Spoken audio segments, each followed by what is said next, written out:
بسم الله الرحمن الرحيم. ابناء وبنات طلاب الصف الثاني الاعدادي، النهارده بناخد درس جميل جدا من دروس الجغرافيا، وانا بعتبر الدرس دوت هديه لكل طالب عايز يجيب فيه درجات، لانه درس سهل خالص واحنا كلنا عندنا معلومات عنه من غير ما ندرسه، وهنلاقيه درس بسيط. بنتكلم النهارده عن السياحه. ما هي مقومات السياحه؟ عشان نعمل سياحه يبقى عندنا ايه؟ فاكر لما كنا بنتكلم عن الزراعه قلنا مقومات الزراعه، ولما جينا نتكلم عن الصناعه قلنا مقومات الصناعه. لما جينا نتكلم عن السياحة النهاردة بنقول مقومات طبيعية ومقومات بشرية زي ما احنا متعودين. المقومات الطبيعية اللي هي موقع متميز، ميم، مناظر جميلة اللي هي الطبيعة الجميلة، مناخ متنوع. يبقى هما 3 حاجات تعتبر أولهم ميم. الموقع المتميز ده بيجذب السياح وبيحبوا يروحوا المكان اللي هو موقع متميز. المناخ المتنوع، احنا عندنا مناخ دافي ومناخ حار موجود في الوطن العربي، وفي عندنا مناخ بارد اللي هي الحتة اللي فيها جبال فيها تلج في لبنان. عندنا الطبيعة الجميلة موجودة في أماكن كتير جدا في الوطن العربي. المقومات البشرية اللي هي الفنادق، القرى السياحية، النقل والمواصلات، الآثار، الحاجات دي كلها. أنواع السياحة في الوطن العربي، قال لك السياحة في الوطن العربي عدة أنواع. في سياحة ترفيهية، في سياحة دينية، في سياحة ثقافية، في سفاري، في علاجية، في زيارة النهضة الحديثة. الترفيهية اللي احنا بنزور فيها الشواطئ اللي بنزور عليها سياحة البلاج، اللي احنا بنروح فيها البحار ونبلبط في جمصة وراس البر وبلطيم واسكندرية وشرم والحتت ديت. السياحة الدينية اللي انا اروح احج او اعمل عمرة او حاجة فيما شابه ذلك، اللي هي زيارة المسجد الحرام، المسجد الاقصى، الكنيسة، الكعبة، الكلام ده.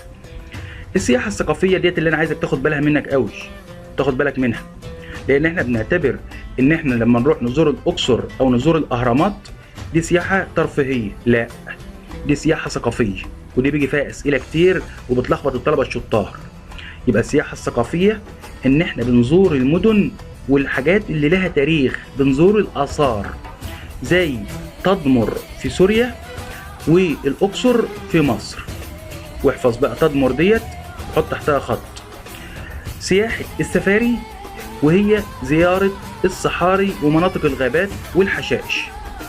طيب السياحة العلاجية اللي هو واحد يروح عيون حلوان ويستحمى في المية هناك لأن المية فيها كبريت، عيون ماء في الأردن، واخد بالك، عيون موسى، الحتت ديت اللي هي ايه بفضل الله بتشفي من الروماتيزم وأمراض العظام.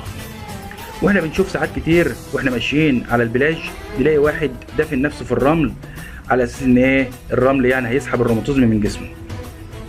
زيارة النهضة الحديثة اللي احنا نروح نزور المصانع ونزور المباني العملاقة زي السد العالي والحاجات دي.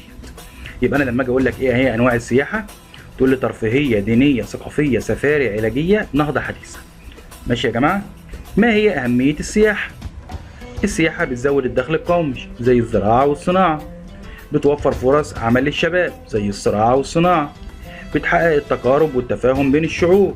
واحنا بنشوف الناس بتوع اوروبا لما بيجوا عندنا بيبقى نفسهم يتكلموا عربي ونفسهم يلبسوا هدومنا ونفسهم يعملوا عاداتنا ويشوروا، وتقول له مثلا ويلكم يقول لك سلام عليكم، هو عايز يتكلم عربي بالرغم ان انت بتتكلمه انجليزي. سبحان الله. بتوفر الاموال اللازمة للمشاريع المختلفة.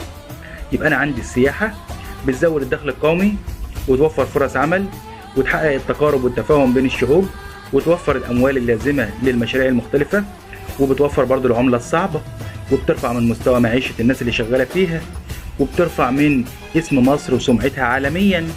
يبقى الصناعة لها بتاع السياحة لها أهمية كبيرة جدا. السياحة لها أهمية ايه كبيرة. يحصل الوطن العربي على نسبة 7.2% من نسبة إيرادات السياحة العالمية. يعني احنا في السياحة العالمية ضعاف مجرد 7.2. يعني لو السياحة في الوطن العربي في العالم كله بتجيب 100 جنيه احنا بناخد 7 جنيه. طيب نسبة العاملين في السياحة كام على كده بقى؟ قالك في البحرين 23%، أكتر من الخمس. في الأردن الربع 27%. في مصر برضو قريب من الخمس أو الربع 21%. يوجد بالوطن العربي 59 موقع أثري وطبيعي مدرج على قائمات التراث العالمي لليونسكو. واحنا خدنا قبل كده ان اليونسكو هي مؤسسة او منظمة دولية تهتم بالعلوم والفنون والآثار والتعليم. طيب الرقم بتاع 59 دهوت بقى تحفظه صم، لان الرقم ده بيجي لما نكون عاوزين نجيب سؤال للطالب المتميز، نقول له الوطن العربي فيه كم موقع اثري؟ محدش بيعرف، فانا بقول لك اهوت من دلوقتي 59 موقع اثري. طيب بما تفسر؟ توفر السياحة فرص عمل للشباب، تساهم السياحة في حل مشكلة البطالة. انتم قايل لي من خلال العمل في السياحة او اعمال متعلقة.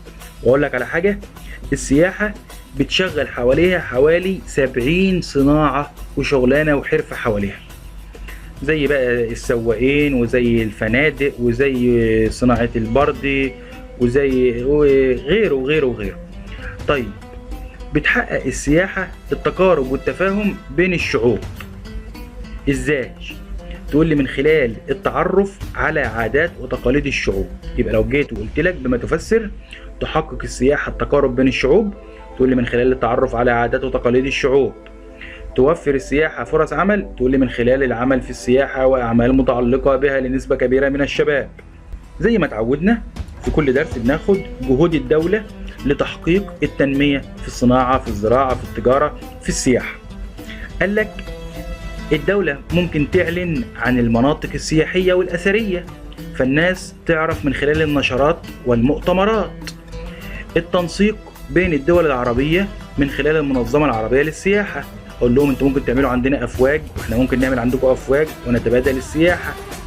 مد الطرق التي تربط بين الدول العربية، طبعا لو في طريق بيربط دولتين ببعض هيبقى مش سهل جدا ان السكان تتنقل بالطرق البرية او النهرية. توفير وسائل النقل التي تربط الدول العربية ببعضها او الدول العربية بالعالم الخارجي.